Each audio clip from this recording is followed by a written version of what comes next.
નમસ્તે. કેવી રીતે પાણીમાં ડૂબી ગઈ સોનાની દ્વારકા નગરી? જાણો રહસ્ય અહીં. હિન્દુ ધર્મના 4 મુખ્ય ધામોમાંનું એક ધામ ભગવાન શ્રી કૃષ્ણની નગરી દ્વારકા અરબી સમુદ્ર કિનારે ગુજરાતના સૌરાષ્ટ્ર પ્રદેશમાં આવેલું છે.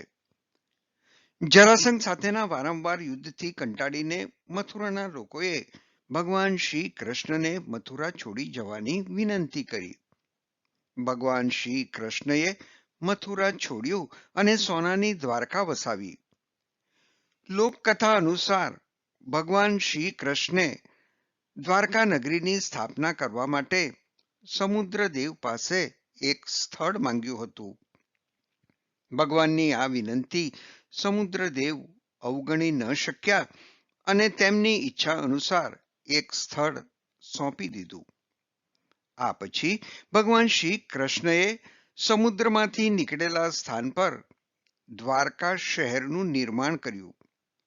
કહેવાય છે કે આખી નગરી સોનાની બનેલી હતી.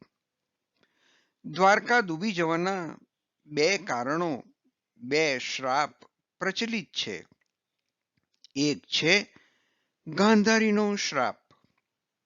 મહાભારતના યુદ્ધમાં પાંડવોની જીત અને યુધિષ્ઠિરને ગાદી પર બેસાડ્યા બાદ ભગવાન શ્રી કૃષ્ણ કૌરવોની માતા ગાંધારીને મળવા આવ્યા હતા. ગાંધારી કૃષ્ણને જોઈને પહેલા તો ખૂબ રડ્યા.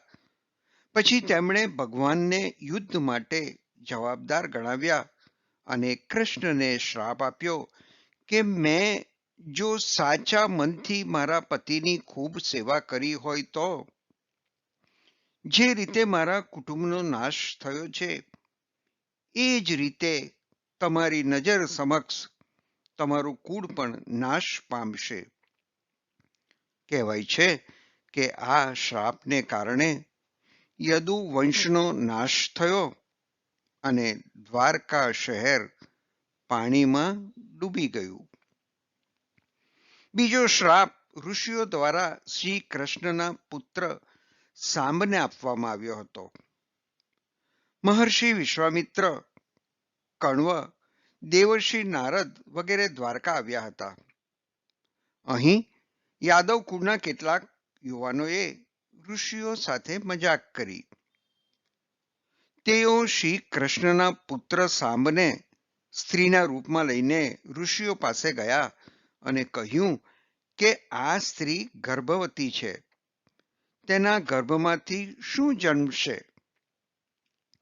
ત્યારે ઋષિઓને આ મજાકની જાણ થઈ તો તેઓ ગુસ્સે થઈ ગયા અને તેઓએ શ્રાપ આપ્યો કે આ પુત્રના ગર્ભમાંથી એક લોખંડનું મૂષળ ઉત્પન્ન થશે, જેનાથી તમારા જેવા દુષ્ટ, અસભ્ય અને ક્રૂર લોકો તેમના બધા પરિવારનો નાશ કરશે. મહાભારતના યુદ્ધ પછી ભગવાન શ્રી કૃષ્ણ જ્યારે દ્વારકા પાછા ફર્યા ત્યારે તેમણે જોયું કે પરિવારના સભ્યો સંપત્તિ માટે અંદરો અંદર લડી રહ્યા છે અને તેમનામાં નફરત પણ વધી રહી છે. ઘણું સમજાવવા છતાં પણ સફળ ન થતા ભગવાન શ્રી કૃષ્ણ ખૂબ દુઃખી રહેવા લાગ્યા. આ પછી ભગવાન શ્રી કૃષ્ણને થયું હવે વૈકુંઠ વાસમાં પાછા ફરવું જોઈએ. એક દિવસ ભગવાન શ્રી કૃષ્ણ સોમનાથ પાસે ભાલકા નદીને કિનારે બેસીને વાંસળી વગાડી રહ્યા હતા.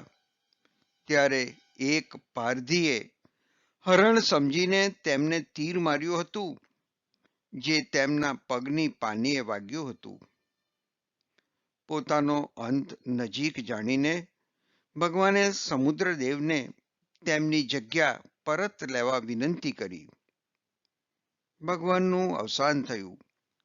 ભગવાન તેમના માનવ અવતાર પૂર્ણ કર્યા પછી ક્ષીર સાગરમાં પાછા ફર્યા ત્યારે સમુદ્રદેવે સમગ્ર દ્વારકા શહેરને પોતાના આલિંગનમાં લીધું અને આ સાથે સોનાથી બનેલી દ્વારકા નગરી કાયમ માટે સમુદ્રમાં ડૂબી ગઈ હતી. ખૂબ ધન્યવાદ.